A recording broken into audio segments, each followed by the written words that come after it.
관계없이 여러분들이 목표가를 산정하는 기준에 있어서 여러분들이 알고 넘어가시면 충분히 좋은 부분이니까 여러분들 기억을 한번 좀 해놓으시면 좋겠네요. 제가 나중에 이 내용들은 요 회원님들한테는 이메일로 다 보내드릴 거예요, 여러분들. 그러니까 걱정하지 마시고, 이게 어디다가 뭐 필기하실 거 있으면 다 좀 적어 놓으셨다가, 나중에 이거 제가 이메일로 보내드리면 인쇄하셔가지고, 갖고 계시면 좋을 것 같아요.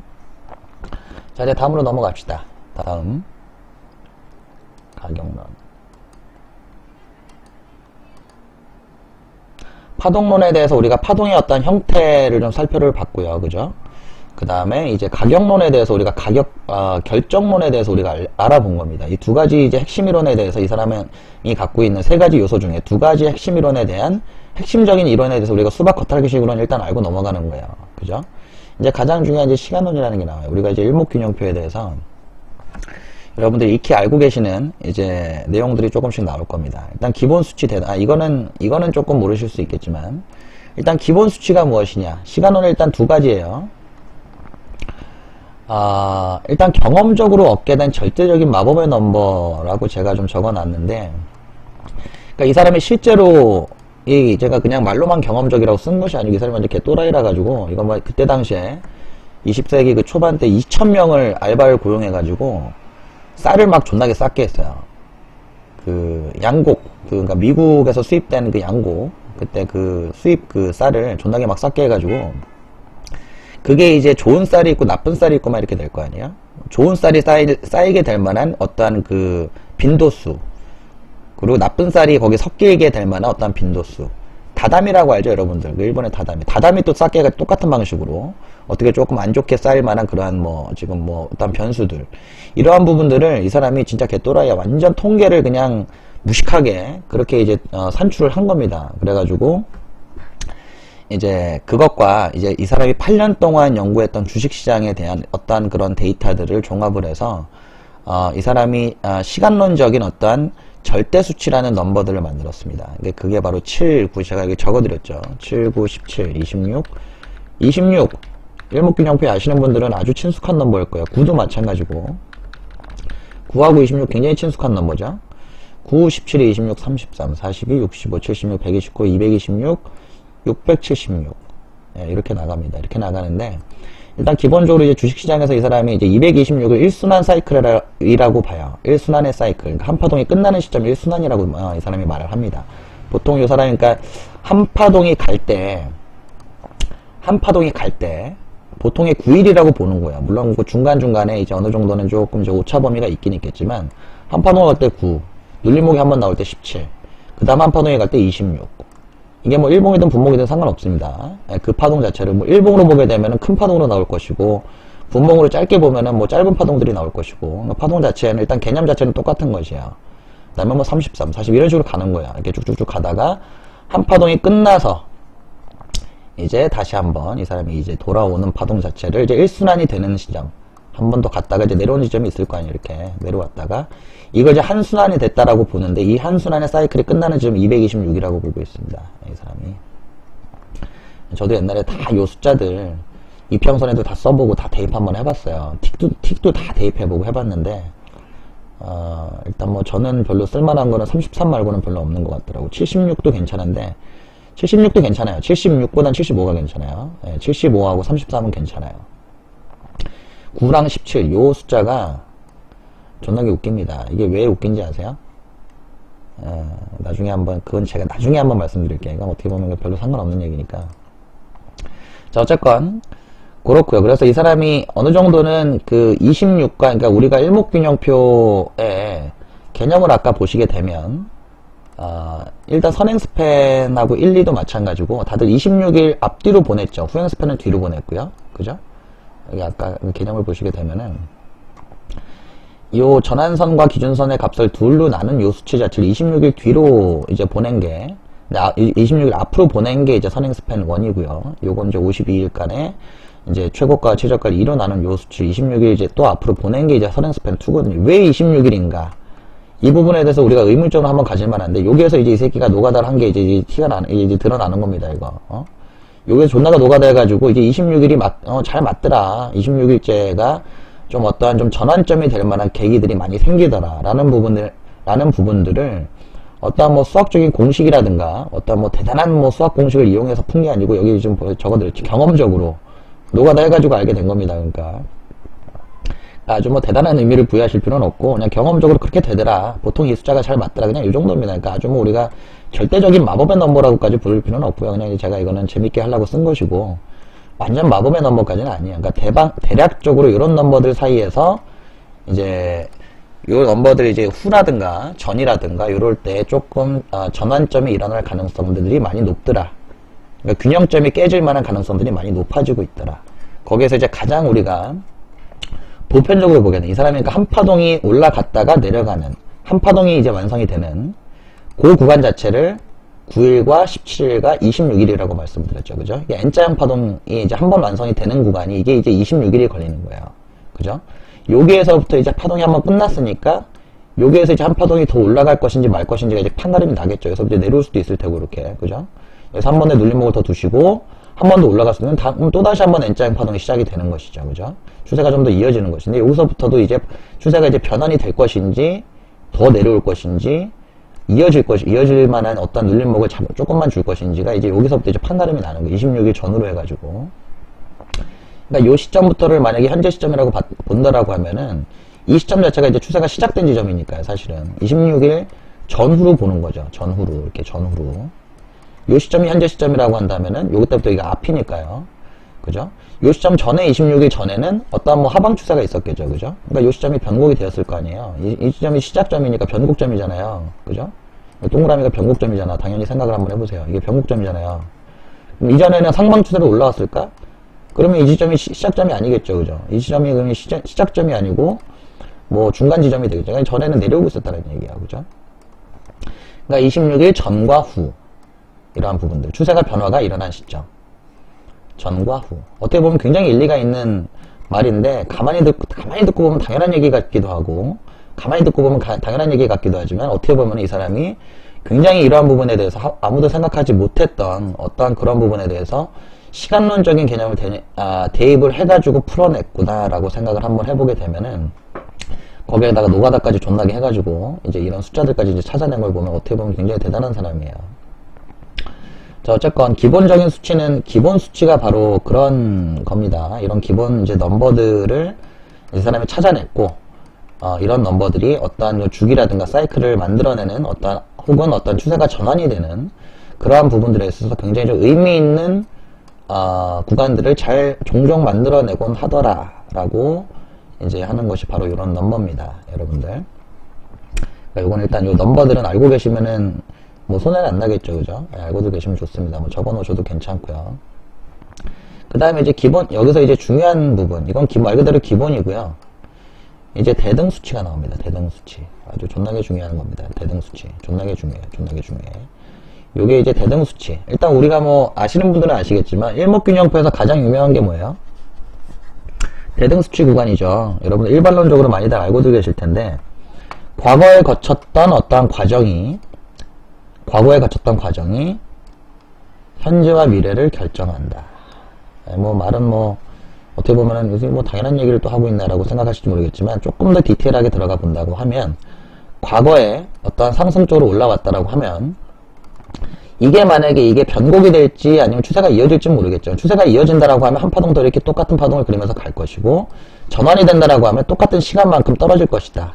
이 시간 자체에 대한 대등론을 이 사람이 제시를 한 겁니다. 요 수치. 이게 10일이라고 한다면 요 새끼도 10일 동안은 이렇게 될 것이다. 근데 이게 10이 아니고 우리가 아까 이게 기본 수치에서 배웠으니까 요게 이제 26일이라고 한다면 26일 후에 어떤 추세가 연장되거나 혹은 이전에 추세가 이제 변환이 되었던 점이 현재에서 이게 이따가 좀 말씀드릴 텐데 좀 어렵더라도 그냥 들으세요.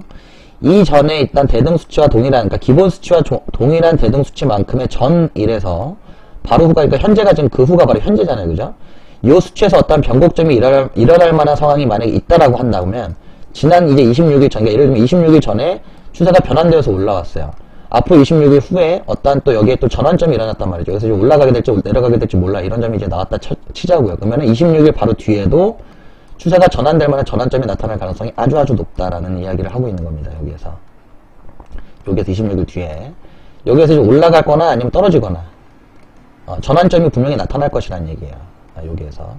그러니까 그런 얘기를 하고 있는 것이고, 우리가 조금 더 이제 일반론적으로 알고 있는 부분들은 뭐냐면은, 쭉 올라간 게 이제 10일이다. 쉽게 여러분들이 알고 계신 내용들. 10일이다. 아니, 10일 말고 17일로 합시다. 17일이다. 그러면 이제 쭉 내려가는 구간이 쭉 이렇게 가겠지만, 이것도 17일 동안 떨어질 것이다. 이게 이제 기본이죠. 또 이제 여러분 또, 제가 그래도, 가끔가다 저도 좀 많이 보긴 하는데, 이렇게 올라간 구간 자체가, 이건 이제 틱봉으로 봤을 때예요. 그러니까 분봉으로 보게 되면은, 시간을 볼 때 그냥 우리가 X축만 보게 되면은 딱딱딱 요만큼 하고 시간이 똑같잖아요. 그죠? 요만큼하고 똑같죠. 이제 분봉 같은 경우는.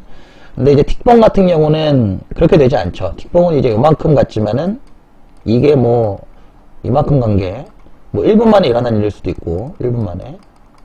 갔다가 이렇게 떨어졌지만, 이게 사실은 이만큼 떨어진 것이 1분이 아니고, 이 정도는 3분 정도 되는데, 이게 3분이 아니고 1시간 동안 일어난 일일 수도 있어요. 1시간 동안. 그죠?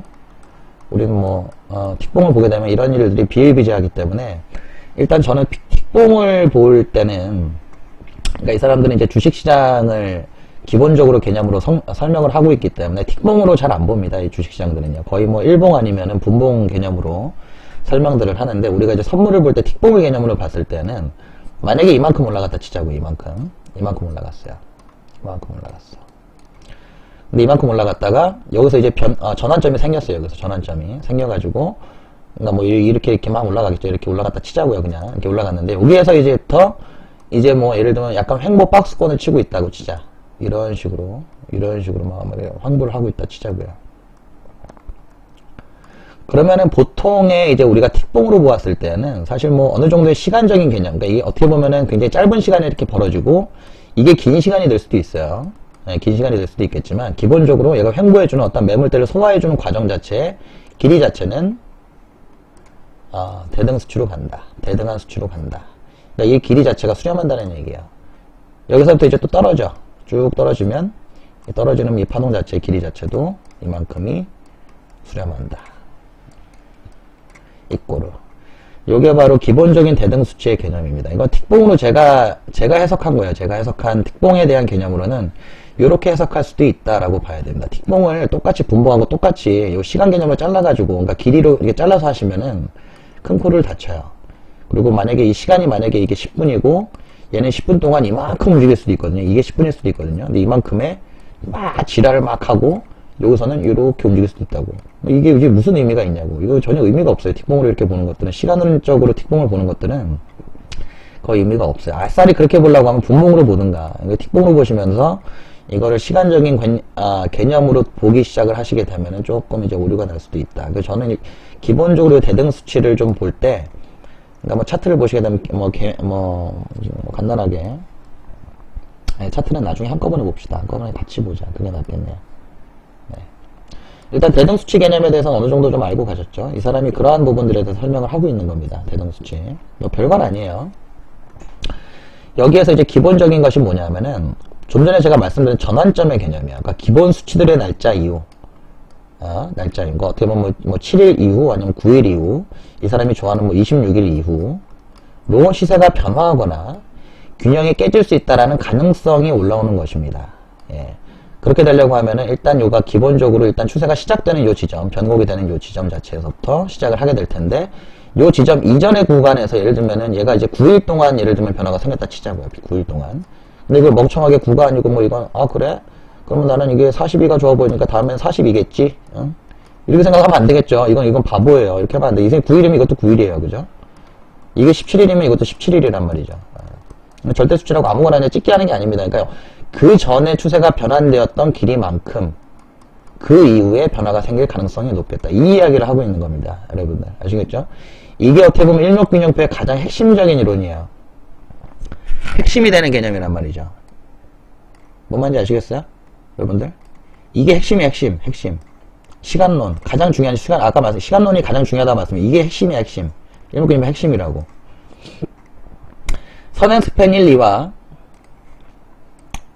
후행 스팬을 왜 26일 전후로 활용하고 있는지에 대한 결정적인 모토가 되는 개념인 거죠. 그러니까 26일. 그러니까 이 사람은 일반적으로 26이라고 했지만 우리가 조금 차트가 조금 지지부진한데, 예를 들면 한 33 정도로 대입을 해봐야 되겠는데, 아니면 42 정도로 대입을 해도 돼요. 해도 됩니다. 이 주가라는 게 어떤 것들은 조금 다이나믹하게 움직이는 것들이 있고, 어떤 것들은 좀 조용하게 움직이는 것들이 있기 때문에, 그때그때 상황 따라서, 그러니까 이 사람들이 아니고, 이 지금, 가조 야마이토라는 이 일목산이라는 분이 이 수치를 이렇게 제안을 하신 이면에는 사실 우리가 그때하고 지금하고 또 주식시장이 또 다르잖아요. 그때 지금같이 항상 같은 종목이 있었겠습니까, 여러분들? 그때 1990년대 중반에 그 초중반에 무슨 항상 같은 게 어디 있겠어요. 집에 나스닥 같은 게 어디 있겠어요. 물론 그때 당시에도 급등을 하고 급락을 하고 하는 종목들이 물론 지금보다 더 크게 급등락을 하는 종목들이 있긴 있었겠지만 지금처럼 우리가 이렇게 선물을 파생 시장을 하는 데 있어가지고 매일같이 이렇게 미친년처럼 움직이는 종목은 제가 봤을 때는 없어요. 항상 이거 아주 그냥 하루도 제정신인 날이 별로 없지 않습니까, 사실은. 우리끼리 얘기지만. 이런 종목이 어디 있겠어요. 좀 며칠 움직이다가 한 며칠 또 쉬어가다가 이렇게 움직였겠지, 주식시장이니까. 여러분들, 요 대등 수치에 대해서 우리가 이 기본 수치들을 잘 이용을 하시면 참 좋습니다. 우리가 일목균형표를 이용을 하실 때 이런 수치들을 일단 기본적으로 제가 봤을 때는 제가 이제 다 해봤는데 79 이런 것들은 말도 안 되고 너무 짧고요. 26이 제일 좋아요. 26 아니면 33 정도로 이용하시면 제일 좋아요. 26 아니면 33.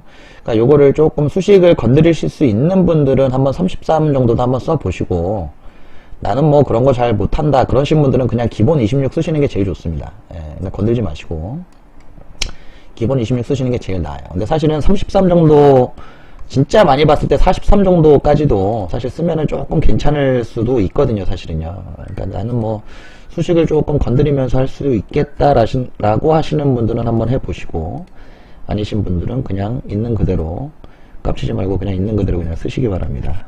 아셨죠? 자, 됐고요. 자, 여기까지 질문 없어요? 네, 질문 없으면 일단 다음 이제 기본적인 구성 요소를 이제 봐야 될 텐데요. 이거 뭐야 또 이러네 이거. 잠깐만요.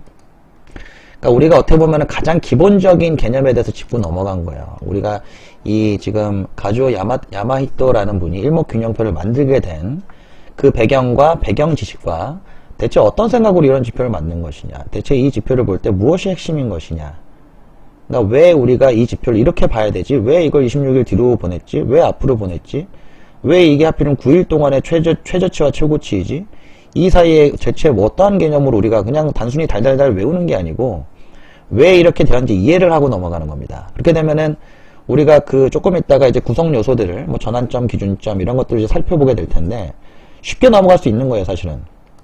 이런 부분들이. 그러니까 이 부분에 대해서 이렇게 그러니까 조금 제가 조금만 부연 설명만 해드리면은 쉽게 넘어갈 수 있는 부분이 되는 겁니다. 이렇게 이해를 하고 넘어갔기 때문이죠, 여러분들. 그러니까 이런 부분들이 참 필요해요. 제 스타일입니다, 제 스타일. 저는 그냥 딸딸딸딸 외우는 스타일이 아니고 저는 다 좀 이해를 하고 넘어가야 되는 스타일이거든요. 이제 지표도 그렇고 활용도 그렇고 실전 부분도 마찬가지고 일단 기본적인 개념 부분들도 마찬가지이기 때문에 시황 같은 것들도 제가 제 방송 계속 들으신 분들은 아시겠지만 그래서 이 시황이 그래서 어쩌란 얘기야, 그지? 이렇게 일이 있었습니다. 그래서 나스닥이 올라가고 있네요. 이게 아니지 않습니까, 그죠? 거기에서 시황이 이렇게 됐는데 이렇게 영향이 맞을 수 있고 이렇게 이 부분이 GDP 상승 자체가 이렇게 해서 연준에 어떤 결정에 영향을 미칠 수 있고 그래서 10년물이 어떻게 되고 국채 수익률이 이렇게 되고 나면 달러가 어떻게 될 수 있고 이렇게 돼서 결국에 이렇게 될 수 있겠네요, 그죠? 우리가 시장을 이해하고 넘어가는 것이죠. 이런 뉴스가 있으니까 단순하게 유로가 떨어졌구나, 달러가 올라갔네 이렇게 넘어가는 것이 아니고 시장을 이해하고 넘어가야 되는 것이죠. 그러니까 우리가 거시적으로 어떠한 경제 상황 자체를 이해하고 넘어가는 것이 굉장히 중요한 부분이다 라고 선물에서도 제가 말씀을 드리잖아요. 어떻게 보면 제 스타일이에요. 그냥 그런 거 그냥 대강만 알고 넘어가고 기술적인 분석만 하고 들어가시는 분들도 있겠지만 저는 일단 그런 미시적인 접근 방법보다는 거시적으로 접근하는 것이 선물에서는 당연히 필요한 것이다. 그것이 맞다라고 저는 보고 있습니다. 제 스타일입니다, 여러분들. 그러니까 이런 지표들도 우리가 이렇게 제대로 한번 이해를 하고 넘어가게 되면 그 다음에 자기가 자유자재로 활용을 할 수가 있습니다. 이 지표가 이런 식으로 됐었지. 다른 지표하고 결합도 한번 어쩔 때는 오실레이터 지표 아무거나 한번 좀 써보기도 하고 MACD랑도 한번 써보고 그 다음에 스토캐스틱도 한번 써보고 이게 오실레이터랑 지표가 좀 궁합이 맞거든요. 이게 일목균형표가. 그러니까 얘네 기본적으로 추세의 어떤 전환점이라든가 추세의 어떠한 강도라든가 이어질지 말지, 추세가 변환될지 말지 이런 것을 판단하는 지표이기 때문에 그 부분에서 오실레이터처럼 이렇게 조금 위아래로 왔다리 갔다리, 볼밴도 마찬가지고요. 그런 지표들하고 굉장히 궁합이 잘 맞죠. 예. 그러니까 어떻게 보면은 그런 부분들에서 응용도 잘 할 수 있는 것이고, 뭐 그렇습니다. 예, 됐고요. 지금 8시네 벌써. 근데 왜 이렇게 오래 걸리냐. 벌써 1시간 했단 말이야.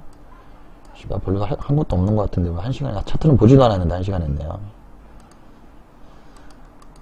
자, 일단은 그렇습니다. 좀 이따 구성 요소를 볼 텐데, 네. 자, 우리 2분만 쉬어가도록 하죠.